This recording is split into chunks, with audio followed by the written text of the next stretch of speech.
متحدہ طور پر اپنے کے کوڈ کا استعمال کریے اور صابر کابلی والا کو یہاں سے اپنا نیا ایم ایل اے بنا کر گجرات کی اسمبلی میں بھی جائیے. مجھ پر الزام لگتے ہیں, مجھے اس کی کوئی فکر نہیں ہے. ہم الیکشن لڑتے ہیں تو سب کے پیٹ میں درد شروع ہو جاتا ہے. سب کہتے ہیں کہ یہاں تم کیوں آئے, وہاں تم کیوں جا رہے ہو. ارے یاد رکھو, اللہ جب تک اسد الدین اویسی کو زندہ رکھے گا, جب تک میری صحت ساتھ دے گی, اور جب تک اللہ میرے جسم میں سانسوں کو باقی رکھے گا, میں مظلوموں کے لیے لڑتا رہوں گا. میں کمزوروں کو طاقت کی حاصل کرنے کے لیے لڑتا رہوں گا. میں ہماری عزتدار ماں اور بہنوں کے خوابوں کو پورا کرنے کے لیے لڑتا رہوں گا. اگر تم کو میری زبان, میرے الفاظ, میری تقریر, میرا وجود پسند نہیں ہے تو آؤ اور آ کر میری جان لے لو. میں مرنے کے لیے تیار ہوں غریبوں کے لیے, مگر میں اپنے ایمان کا سودا نہیں کر سکتا. میں اپنے ضمیر کو ظالموں کے سامنے پیش نہیں کر سکتا. میں الفاظ سے صاف طور پر کہتا ہوں, جھکنا میرے بس کی بات نہیں ہے. جھکنا میرے بس کی بات نہیں ہے. طاقت کسی کے پاس ہوگی, مگر طاقتور کے آگے جھکنے کا نام اسد الدین اویسی نہیں ہے.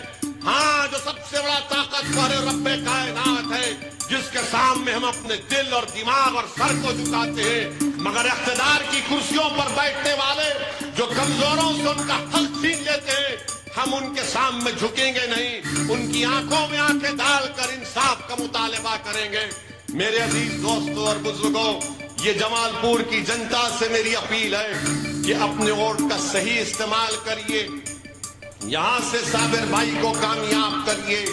میں آپ کے درمیان میں تھا اور رہوں گا انشاءاللہ تعالی. آج لوگ مجلس پر بہت سے الزام لگاتے, وہ ان کی ٹیم ہے, یہ ان کی ٹیم ہے. ارے بھائی صاحب, آپ ہوتے کون ہیں مجھے کسی ٹیم کا بولنے والا؟ تم ہوتے کون ہو؟ تم کیا کر سکتے ہو میرا؟ اور تم یہ الزام پہ الزام لگاتے ہو. بہرحال اب ان کو معلوم ہو چکا ہے کہ گجرات میں مجلس آپ کی وجہ سے, آپ کی دعاؤں اور آپ کے اتحاد کی وجہ سے مجلس ایک طاقت بن چکی ہے. تو میری آپ سے اپیل ہے کہ آپ مجلس کے حق میں اپنے ووٹ کا استعمال کریے. اور بھاجپا کہتی ہے کہ یونیفارم سول کوڈ ہم گجرات میں لے کر آئیں گے. کون سا یونیفارم سول کوڈ؟ ہندو میرج ایکٹ تو سینٹرل پارلیمنٹ کا ایکٹ ہے, آپ کیسے ترمیم کریں گے؟ اور کون سا یونیفارم سول کوڈ؟ گجرات میں اپنا کوئی دھرم پریورتن کرنا ہے تو اجازت لینا پڑتا, تو کون سا یونیفارم سول کوڈ؟ کون سا یونیفارم سول کوڈ جہاں پر دلت, آدیواسی اور الپسنکھیک سماج, مسلم اقلیتیں بستی ہیں, وہاں پر پینے کا پانی نہیں, وہاں پر روڈ نہیں, وہاں پر گندگی ہے. ارے وہاں پر یونیفارمٹی کیوں نہیں آتی؟ تو میرے عزیز دوستوں اور بزرگوں, یہ مجلس کا پیغام آپ کے لیے ہے. آج ہم نے اپنی پہلی انتخابی جلسے کا آغاز جمال پور سے کیا, اور مجھے یقین ہے کہ انشاءاللہ تعالی جب نتیجہ آئے گا تو آپ تمام لوگ متحد ہو کر, پورے کمزور اور مظلوم جنتا متحد ہو کر صابر کابلی والا کو ووٹ دیں گے. آپ صابر بھائی کو مت دیکھیے,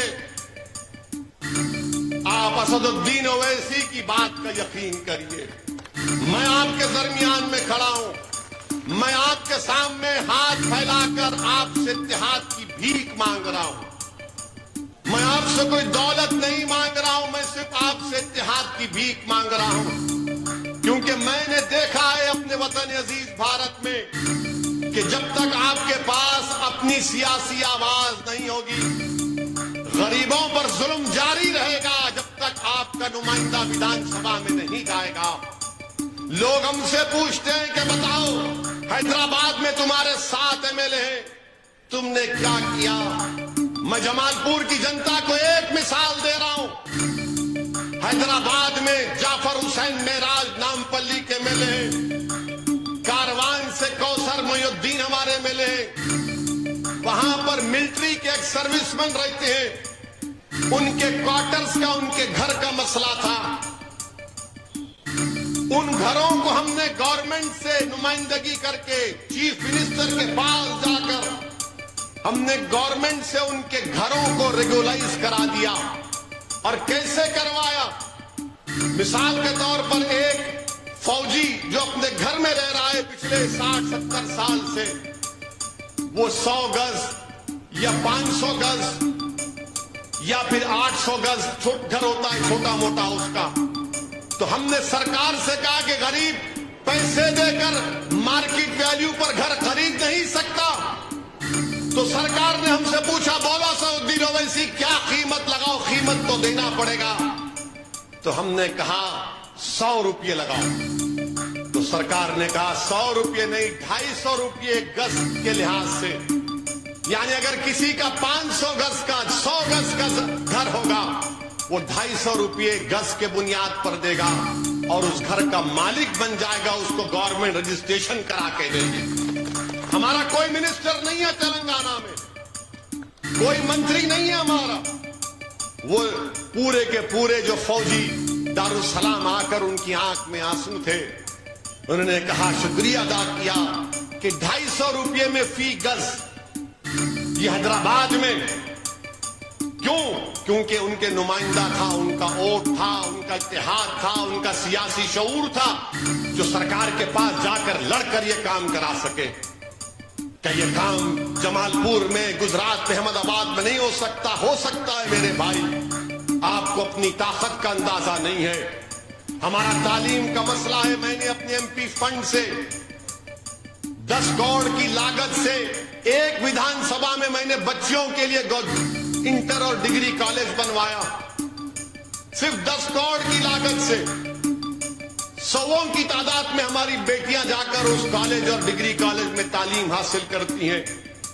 میرے عزیز دوستوں اور بزرگوں، تلنگانہ میں ہم نے سرکار سے نمائندگی کر کے السنکھیک سماج مسلمانوں کی تعلیم کے لیے 6ٹھی جماعت سے 12ویں جماعت تک 60,000 السنکھیک سماج کے مسلمان لڑکے اور لڑکیاں اسکول میں پڑھ رہی ہیں فری میں. بچیوں کا ہاسٹل، کالج الگ، اسکول الگ، بچوں کا کالج اور ہاسٹل الگ، رہنا فری، کھانا فری. ایک انقلاب برپا ہوگا انشاءاللہ تعالی تلنگانہ میں جب یہ غریبوں کی بیٹیاں، یہ غریبوں کے بیٹے پڑھ لکھ کر دنیا میں آئیں گے تو ایک انقلاب برپا کریں گے. یہ کام ہم گجرات میں بھی کر سکتے ہیں، مگر کوئی بولنے والا ہی نہیں، کوئی لڑنے والا ہی نہیں. جیت تو جاتے ہیں، پھول کا ہار پہن لیتے ہیں، اور جب اسمبلی میں جاتے تو گونگے اور اندھے بن کر بیٹھ جاتے. تو اس لیے میری آپ سے گزارش ہے کہ مجلس کو ووٹ دیجیے اور 5 تاریخ کے دن صبح فجر کی نماز کے بعد اپنے اپنے پولنگ بوتھ کو جائیے اور مجلس کو امیدوار کی کامیابی کے لیے دعا بھی کریے. اور انشاءاللہ تعالی وقت ملے گا تو میں پیدل آپ کی اس گلیوں میں آؤں گا انشاءاللہ تعالی آپ سے ملنے کے لیے.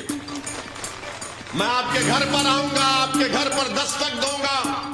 اور میں جمال پور کی جنتا کو کہہ رہا ہوں کہ آپ کا گھر ضرور ہے مگر میرا بھی آپ کے گھر پر. میں آپ کا بیٹا ہوں، میں آپ کا خادم ہوں، میں آپ کا بھائی ہوں، اور میرا حق پہنچتا کہ میں تمہارے گھر پر آ کر تمہارے درمیان میں کھڑے ہو کر تم سے کہوں کہ ووٹ دو، اپنے آپ کو کامیاب کرو.